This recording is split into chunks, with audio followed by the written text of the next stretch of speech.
ABC News is also coming under fire for airing footage that they claimed was a bombing in northern Syria when in reality it was footage from a Kentucky gun demonstration. They have since issued a retraction and apology, but this really brings into question how much fact-checking actually goes on before these big legacy news networks disseminate inaccurate information. So for that, let's discuss this with investigative journalist Ben Swann.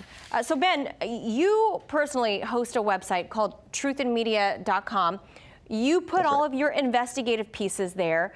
Safe to say, and correct me if I'm wrong, that you do not have the same budget that ABC, which is Disney-owned, that they have. But you managed to vet your sources, your images before posting, right? So what happened here with ABC? Was this like a simple gaffe? Well, I don't think you can call it a simple anything. I mean, it was a major, I don't even know if blunder is the right word. It was, to use the president's term, not just fake news, it was very fake news. That's essentially what happened here. Look, ABC, and they did this on both World News Tonight Weekend Edition over the weekend, as well as Good Morning America. So two of their flagship shows, and they ran this footage with anchor voiceover saying things like, this is the massacre of civilians, of Kurds and civilians in Syria at the hands of Turkey. This is what they were saying on their air. And the question becomes, where did the video come from?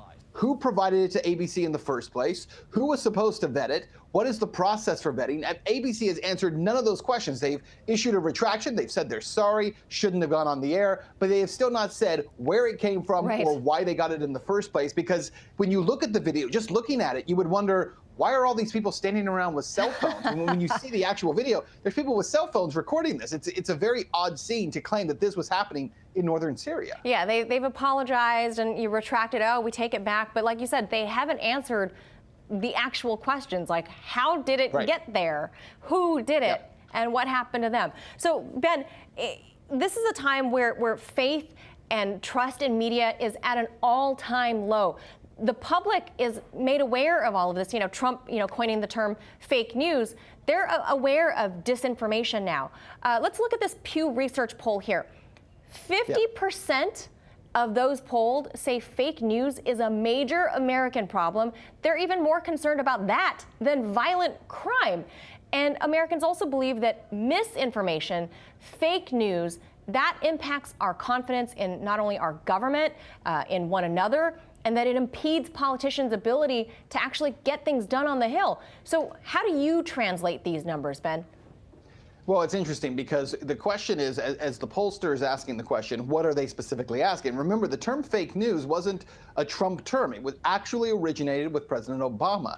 President Obama in 2014 was the first one to use the term fake news, but he wasn't talking about mainstream news. He was talking about independent journalism and specifically what was on Facebook and on social media. And these were legitimate journalists who were disrupting the apple cart. And so it wasn't Obama's term. It was a term given to him probably by a group like the Atlantic Council to say, well, anyone who's not legitimate mainstream news, we're going to call them fake news. What happened was Trump switched that term and began using it to describe legacy networks. And so Trump used that term against them. What's interesting about that poll is, if you ask people, is there a threat of the Macedonian teenagers? Remember this about the Hillary Clinton stuff? Macedonian teenagers who are spreading fake news across the internet. That's what some people see as fake news. But I think what Trump has successfully done is he has successfully changed the conversation to say this reflects all of these mainstream outlets that are not being honest with viewers. What ABC just did is so atrocious to not only say, not explain to the viewers how this happened, but who's going to be fired for this?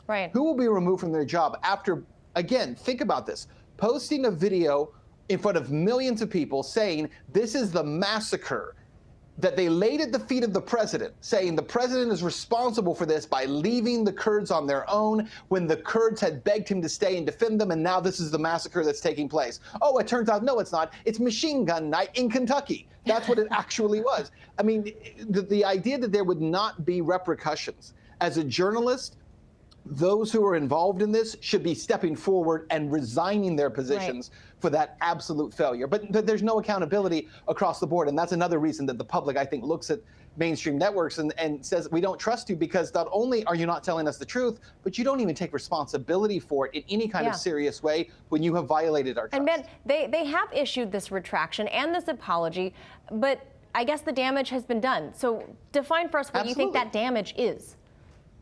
Well, I think the damage is that what ABC was essentially trying to do was further a narrative that every single talking head in mainstream media and everybody on Capitol Hill can agree on, which is that they don't want to see the end of any war and any conflict anywhere in the world. They only want to see it continued. And so there has been a narrative going on for several weeks now that's been pushing this idea that ultimately that President Trump is endangering the Kurds, he's betraying them, he's betraying our role in Syria, and ultimately putting our own nation at risk. That is the narrative that ABC thought they were proving with this fake video that they put up. And so the damage is done, though, because there are a certain number of people who will still hear that overall narrative without stepping back and saying, so where's the evidence that any of this is happening? Because the evidence simply isn't there. All right. As always, appreciate your take on this. Ben Swann, thank you so much. Manila, thanks. Hey YouTube, thanks for checking out our channel. We hope you enjoyed the video. We have tons of content for you just like this. For more of RT America's one-of-a-kind news and analysis, be sure to subscribe and never stop questioning more.